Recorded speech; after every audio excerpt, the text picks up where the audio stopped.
ว่าอารามเรืองรองพองฟ้าสืบสานนานมาล้านนาแดนไทยวัดพระบาทอุดมน้ำบ่อสาวาเล่าขานกันมานานไกลศาสนายิ่งใหญ่ของชนชาวไทยพระพุทธบาทจำลองของพระสัมมาองค์พระศาสดาพุทธบูชากราบไหว้องค์พระเจ้าฝางอุดมศิลป์ผู้สร้างสรรค์มานานไกลนามอุดมก้องไปสมในฉายาก่อนเป็นวัดร้างโบราณสืบสาน2524พระมหาราชครูเกษราปัญญาปรมาติกาจารย์จากวัดดับภัยเชียงใหม่สืบสานเวลาผ่าน131 ปีนานไกลวัดพระบาทอุดมรุ่งเรืองงามตาเจ้าน้อยบุญทาวงศาข้าหลวงบวงเชียงใหม่ปกครองหัวเมืองฟ้าทุ่มเทแรงกายแรงใจทุกชาติพันธุ์รวมใจรักษามัคคี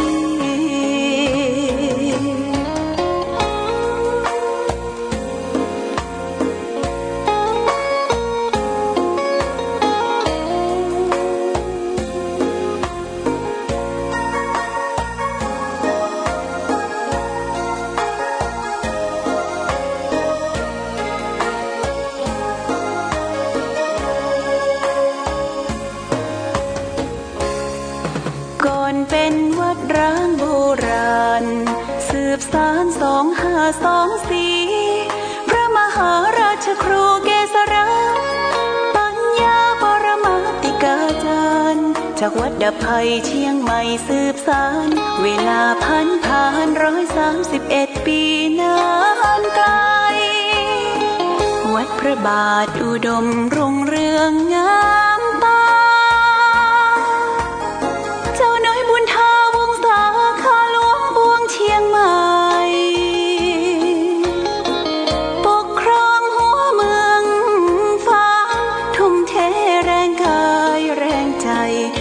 ชาติพันธุ์รวมใจ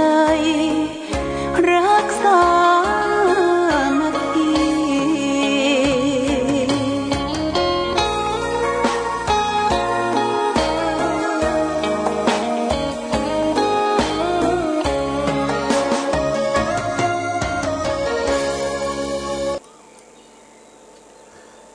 เจริญสุข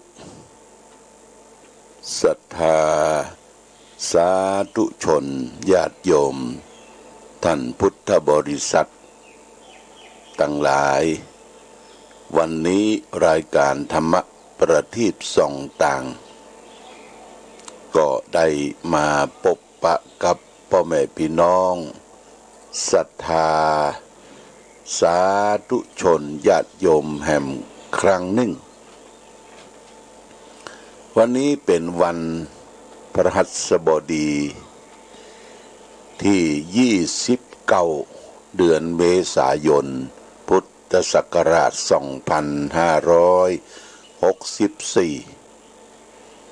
ซึ่งตรงกับเดือน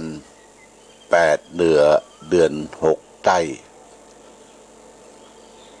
แรม3ค่ำญาติโยมวันพฤหัสบดีซึ่งเป็นวันครูเนาะวันครูเป็นวันสำคัญวันหนึ่งวันดีก็เหลือบ่กี่วันพรุ่งนี้ก็จะเป็นวันสุดท้ายของเดือนเมษายนวันที่30เดือน8เหนือเนี่ยเสีย2วันเสียวันพุธกับวันศุกร์ญาติโยมก็พึงเว้นจากการท มังกละมงคลกินแขกแต่งงานขึ้นบ้านใหม่ตามปกติพื้นเมืองของวัดธาตุคำเจียงใหม่ดีก็แจ้งญาติโยมท่านสาธุชนทั้งหลายรับทราบอากาศตอนเช้าวันนี้ที่เมืองฝางแม่อายชัยประการก็ครึ้มไปด้วยเมฆหมอกฟ้าฝนเมื่อคืนก็ตกชโลมมาตั้งแต่7:00 นไปถึง9:00 นพอดีญาติโยมแต่ที่ตกหนักที่สุดก็คือที่อำเภอชัยปราการที่ตำบลแม่ทะลบเมื่อคืนนี้ได้ไปเทศในงานศพของพ่อหลวงสุขชมพูที่วัดแม่ทะลบ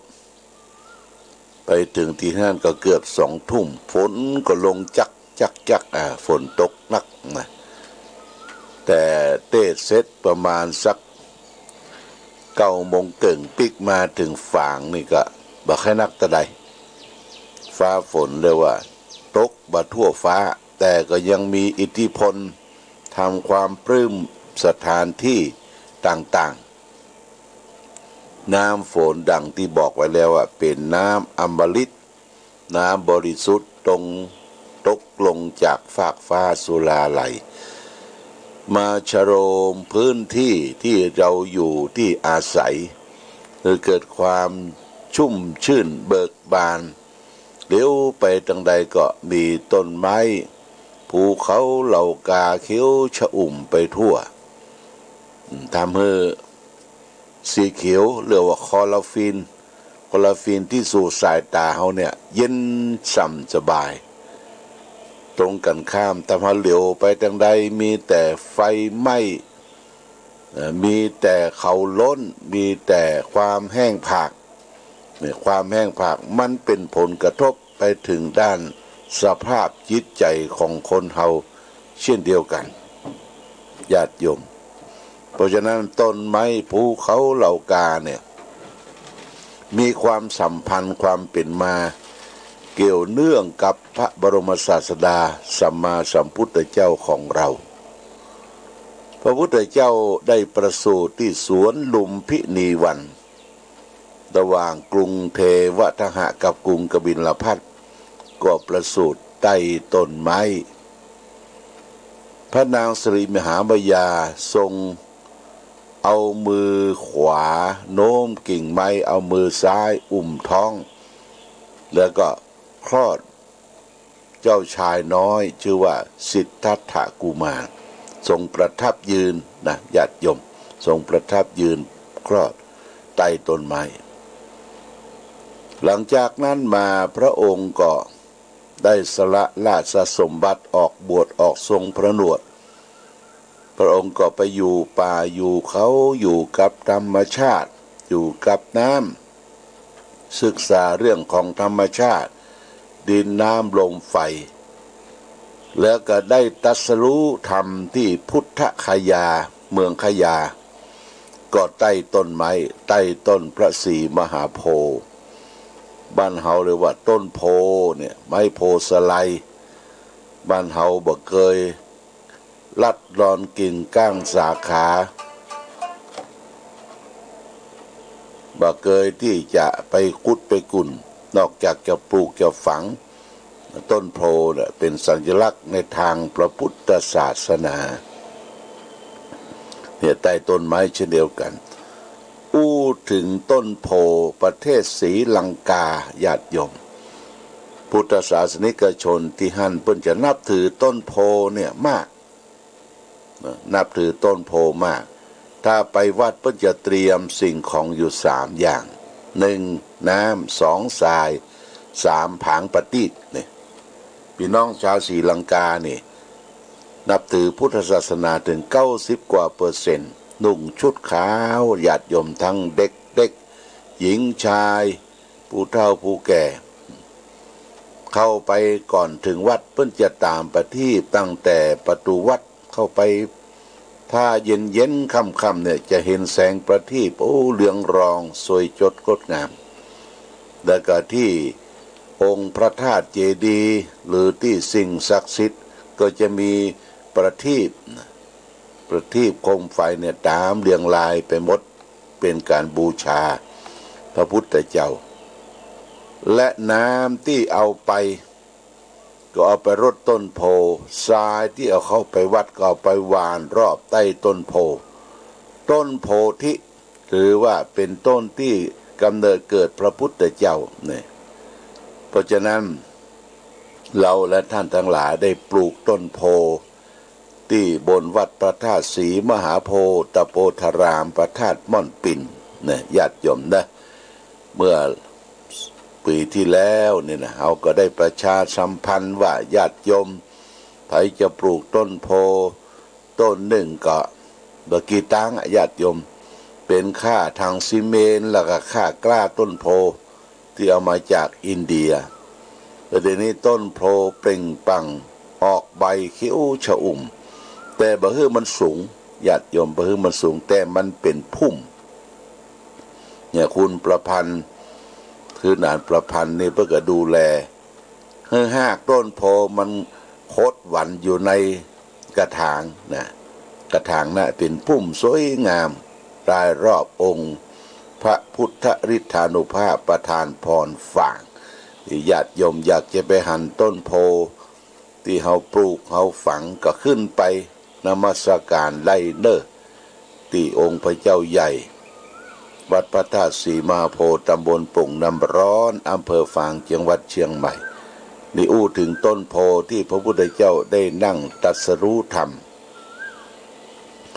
การแสดงธรรมก็เช่นเดียวกันพระองค์ก็ไปแสดงธรรมให้แก่ปัญจวัคคีย์5 ตนที่ป่าเช่นเดียวกันที่ป่าอิสิปตนะมฤคทายวันเมืองพาราณสีก็เป็นป่ารมณียสถานญาติโยมเนี่ยพระองค์แสดงโอวาทปปาติโมกข์หัวใจของพระพุทธศาสนาที่เวลุวันสวนไม้ไผ่ของพระเจ้าเป็นเพียงก็ใต้ป่าเป็นป่าไม้ไผ่ล่มรื่นญาติโยมเป็นที่อภัยแก่สัตว์เนื้อกระรอกกระแตตรงนั้นเนี่ยธรรมชาติบอกว่าวัตถุเป็นสื่อของเสียงนะเป็นสื่อของเสียงวัตถุมีรับการกระทบกระเทือนอย่างเช่นในป่าเวลุวันเป็นส่วนไม้ไผ่เต็มไปหมดพระพุทธเจ้ายุรญาตเดินไปเรียกว่าพระราชดำเนินไปสู่ที่ประทับแต่พระองค์ก็ตัดเป็นสำเนียงเสียงก้อยๆว่าสัพพะปาปัสสะอาการนังกุศลสูปสัมปทาสจิตตะปริโยทะปนังเอตังพุทธานาสาสนังพระสงฆ์จำนวน 1,250 รูปนั่งฟังทำจิตเบิกบานเป็นภาชนะที่ง่ายขึ้นนะรับรองรับพระธรรมคำสอนเพียงแต่บัดเสียงบัดดังนะญาติโยมเสียงบัดดังเสียงของพระสัมมาสัมพุทธเจ้าเสียงของพระอรหันต์แต่จิตเปิ้นเบิกบานจิตของพระอรหันตเจ้ารับฟังธรรมะดูแจ้งเห็นจริงในหัวใจพระพุทธศาสนาคือแปลว่าให้เว้นชั่วทำดีและทำจิตใจของตนเองให้สงบนี่ก็เกี่ยวกับหลักฐานในป่าแสดงธรรมในป่าสุดท้ายพระองค์ก็เสด็จดับขันธ์ปรินิพพานที่เมืองกุสินาราระหว่างต้นไม้รังทั้งคู่พระองค์ได้เสด็จดับขันธ์เมื่ออายุ80 พรรษาวันที่เสด็จดับขันธ์ปรินิพพานมีดอกมณฑาทพแล้วก็ดอกไม้รังเนี่ยบานสะพรั่งมาสนมสนานร่างกายบูชาพระสัมมาสัมพุทธเจ้าที่ญาติโยมท่านสาธุชนต้นไม้ต้นตอกภูเขาเหล่ากาที่เขียวชอุ่มไปทั่วนี่นะก็แสดงถึงความชุ่มชื่นเบิกบานแจ่มใสเราท่านทั้งหลายก็ พยายามปลูกต้นไม้ต้นตอกนะเฮาได้รับความชุ่มชื่นเบิกบานแจ่มใสโดยตอนนี้มีฝนตกลงมาเราอยู่ใต้ฟ้าใต้ฝนจะไปแย่งจะไปด่าแดดลมฟ้าฝนญาติโยมสิ่งเหล่านี้มันเป็นธรรมะมันเป็นธรรมชาติต้องทำจิตใจให้เบิกบานแจ่มใสเมื่อฟ้าฝนตกลงมาอย่างพี่น้องบ้านห้วยน้ำจางป่าไม้บ้านห้วยน้ำจางเขตติดต่อระหว่างแม่แตงกับป้าวญาติโยมอาตมาไปแวะซื้อของป่าหลายครั้งบอกว่าธนาคารเปิดแล้วหลวงพ่อธนาคารเปิดแล้วธนาคารป่าคือในป่าจะมีเห็ดมีหอนมีพักไม้ไส้เครือผู้คนก็ปืนเข้าแพะเข้าป่าไปเสาะหน่อนางหางไม้ไปเสาะเห็ดเสาะหอนแม้แต่สัตว์ที่จะเอามาปรุงเป็นอาหารก็ไปเสาะในป่าเนี่ยบอกว่าธนาคารเปิดแล้วเนี่ยญาติโยมฝนตกลงมาน้ำฝนถือว่าเป็นน้ำอมฤตวันนี้จะเอาธรรมะทางสุขใจมาฝากคือญาติโยมวันนี้เรื่องคนหลายใจนะญาติโยมนะเขาลองฟังนะคนหลายใจเนี่ยมันเป็นจะได้เพิ่นก็บอกว่าสิ่งของเครื่องใจภายในบ้านของเฮาตลอดถึงเครื่องกินเครื่องดื่มทั้งหมดนั้นจัดประเภทได้สองคือประเภทหนึ่งเป็นปัจจัยเป็นจำเป็นแก่ชีวิตที่ขาดบ่ได้นะอีกประเภทหนึ่งเป็นปัจจัยแก่คนเฮาเห็นว่าเป็นสิ่งที่จำเป็นเพราะเป็นสิ่งที่สำหรับประโลมใจเป็นเครื่องอุปกรณ์ในการสนองความอยากความใคร่ในใจของคนเฮา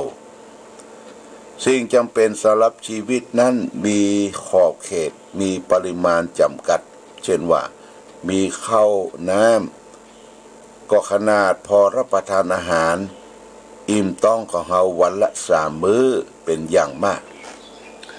เสื้อผ้าอาภรณ์เครื่องนุ่งห่มเพื่อป้องกันความร้อนความเย็นที่อยู่อาศัยก็ต้องการเพียงเป็นที่พักผ่อนรับนอนห้องเดียวแต่ถ้าจะใช้สอยสิ่งเหล่านั้นด้วยความใคร่แล้วต้องมีมากกว่านั้นมากกว่าหลายร้อยเท่าพันเท่ายังบ่มีขอบเขตขนาดได้เป็นพระราชาบนสวรรค์เช่นพระเจ้ามันตทาธราชมันตทาธุราชก็ยังบ่เพียงพอในการเสวยสมบัติโดยความใคร่ความอิ่มหื้อเต็มได้จะโปรยก้าวอย่างไปถึงกับการทะเยอทะยานในการแผ่อำนาจเช่นนโปเลียนมหาราชการล่าเมืองขึ้นแบบประเทศทางตะวันตกในสมัยก่อนและการแผ่ลัทธิทางการเมืองของคอมมิวนิสต์ในสมัยนี้ก็เช่นเดียวกันแต่ก่อนนะจะได้บรรลุถึงจุดความอิ่มความเต็มไปได้อย่างใดกันการทำลายของเขาบ่จำเป็นแก่ชีวิตเลยแต่จำเป็นสำหรับการป้อนเหยื่อคือแก่ความใคร่ของเขาจริงแน่ใจได้ว่าการดิ้นรนขนขวายของโลกและของคนในโลกนี้จะต้องมีอยู่ต่อไปตราบใดที่กิเลสในใจยังบ่ได้รับการกำราบปราบปรามหรือลดน้อยลงไปความอยากความใคร่ก็บ่ลดลงไปเพียงเท่าอันนั่นเองคือความบรรลุสุดยอดแห่งความสุขของมนุษย์เขาจะต้องประสบกับความลำบากเพราะการตามใจตามกิเลสของตนอยู่เรื่อยไปจะมีไฟร้อนประเภทไหนที่จะแผดเผาคนเฮาให้เร่าร้อนยิ่งกว่าไฟประเภทนี้บ่มีแห่งแล้วคนประเภทนี้เองที่เขามีอย่างแล้วอยากได้ใหม่อู้คำใดไว้แล้วก็กลับคำพูดเสียใหม่คิดสิ่งใดแล้วมันบ่เหมาะในวันนี้ ก็จะเปลี่ยนใจใหม่ในวันพรุ่งนี้ก็ได้เป็นคนที่บอยู่กระร่องกระรอยราวกับว่าในหัวอกของเขามีใจเป็นนายอยู่หลายใจฉะนั้นพิโยจะกาเมอภิปัตทยันติผู้บริโภคกามความปรารถนากามยิ่งขึ้นไปเนี่ยนี่เป็นพุทธประสิทธิเถรกถาคุตกนิกายธรรมปฐกถาความอยากของคนเนี่ยญาติโยมพุทธความอยากนี่มันเป็นตัณหายิ่งเอาบ่ได้ศึกษาบ่ได้มาบวชมาเฮียนบ่ได้เข้าวัดเข้าวาเนี่ยความอยากมันดิ้นรนขนขวายอยากเกินตัวเนี่ยเอาตัวรอดเมื่อเอาตัวรอดแล้วก็บ่ได้คำนึงถึงคนที่อยู่รอบข้างนะทำชั่วทำร้ายกันคดโกงกันแย่งชิงสมบัติพัสถานนะเพื่อความอยากความกินเพื่ออยู่รอดของตัวเองนี่ญาติโยมเนี่ยความเดือดร้อนเกิดขึ้นทั่วบ้านทั่วเมืองทั่วโลกก็เพราะความอยากความหลายใจความบะอิ่มในกามคุณคำว่ากามคุณเนี่ยก็คือรูปเสียงกลิ่นรสโผฏฐัพพะเนี่ยกามคุณห้าเนี่ยญาติโยมนะกามคุณห้ารูปก็อยากจะได้รูปสวยๆงามรสก็จะได้กินอาหารรสอร่อยกลิ่นก็จะได้ดมกลิ่นนี่ก็เช่นเดียวกันถ้ากินเหม็นนี่ไผก็บ่ใครได้อยากจะได้ดมกลิ่นหอมรูปเสียงก็จะได้ฟังเสียงเพราะรูปเสียงกลิ่นรสโผฏฐัพ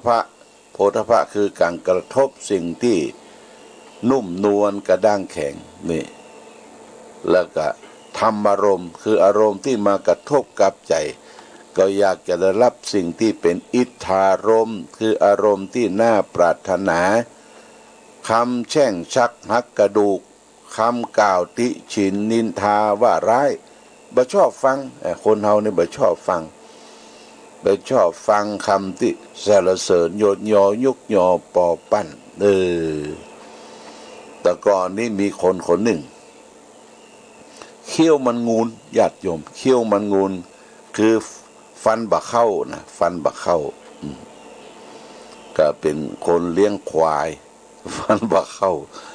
แล้วมันมีทรงผมเนี่ยทรงผมสมัยนั้นมิตรชัยบัญชานี่นะพระเอกชื่อดังของเมืองไทยมันไว้ทรงผมมิตรชัยบัญชาแต่ว่าหน้าตามันบางงามหน้าตามันฟันบะเข้าเป็นเขี้ยวงูนนะมันก็อวดว่ามันมีส่วนเหมือนมิตรชัยบัญชาที่ทรงผมเนี่ยความคิดของมันนะเนี่ยญาติโยมท่านสาธุชนก็ยังภูมิใจอยู่ส่วนหนึ่งมันมีอยู่นี่ก็คือกามคุณในรูปเสียงคนเฮาเนี่ยจะไปดูรูปดูเสียงดูอย่างเนี่ยมันมาดูภายนอกแต่ดูที่แท้คือดูถึงใจใจนี่เป็นประธานใจเป็นใหญ่ใจควบคุมในร่างกายเฮาทั้งหมดทั้งเสี้ยนคนเฮาถ้าใจดีทุกสิ่งทุกอย่างก็ดีไปหมดถ้าใจบ่ดีเนี่ยใจบ่ได้อบรมใจบ่ได้ฝึกฝนใจแคบใจกีดใจก้อมใจป๊อดญาติโยมนะคำว่าใจป๊อดนี่ใจหินน่ะบางคนห้างหรีใจป๊อดอย่างพี่น้องคนไทยว่าห้างหรีใจป๊อดใจหินอันนี้ใจนี่เป็นประธานต้องอบรมที่ใจก่อนนะคนใจดีคำฮือเสียไปหลายท่านนะที่ไม่ได้อบรมจิตใจคนใจดีกลายเป็นคนใจร้ายคนไว้ใจได้กลายเป็นคนรวนเรคนมีเสน่ห์กลายเป็นคนน่าชังคนพูดน่าฟังกลายเป็นคนพูดบ่เข้าหูคนนี่เพราะใจมันเปลี่ยนแปลงเพราะฉะนั้นอบรมที่ใจญาติโยมการอบรมใจนั้นหลักธรรมะในทางพระพุทธศาสนาคือใจเฮาสงบใจเฮานิ่งใจสงบใจนิ่งก็คือทำเจริญสมาธิภาวนาก่อนจะหลับจะนอนไหว้พระสวดมนต์ แบบได้อย่างเรือแห้งก็นะโมสามจบนอบน้อมถึงพระพุทธเจ้าแล้วก็อรหังสัมมาสัมพุทโธสวากขาโตสุปฏิปันโนระลึกถึงคุณของพระรัตนตรัยพระพุทธพระธรรมพระสงฆ์เป็นการเพียงพอและญาติโยมไปที่ไหนคือมีพุทโธพุทธะติดอกติดใจไปโดยอย่าเอาสิ่งนั้นสิ่งนี้มาคล้องมาปานอยู่ในจิตใจคะแนนว่าจะไปใจหินนะญาติโยมจะไปใจหินใจป๊อดจะไปใจเกียดจังคนอื่นอิจฉาตาร้อนคนอื่นเดียดจะคนอื่นเขานี่ใจยังต่ำอยู่นะใจเขายังบ่สูงเตื้อเพราะนั้นคนใจสูงเนี่ยจะมองดีมองร้ายอยู่ที่ใจเป็นกลางในญาติโยมนะเมื่อมีโลกกระทำครอบงำทำใจกลางบ่ไปโมโหโทโสพอไปบ่ไปเกียดไปจังบ่ไปยกยอปอปั้นไปใจเป็นกลางใจสูงคนใจสูงเนี่ยเป็นมนุษย์ที่สมบูรณ์ดังบทกลอนสอนใจของหลวงพ่อพุทธทาสกล่าวว่าเป็นมนุษย์เป็นได้เพราะใจสูงเหมือนหนึ่งยูงมีดีที่เวียวขนถ้าใจต่ำเป็นได้แต่เพียงคนย่อมเสียทีที่ตนได้เกิดมาใจสะอาดใจสว่างใจธงชาติและเพลงชาติไทย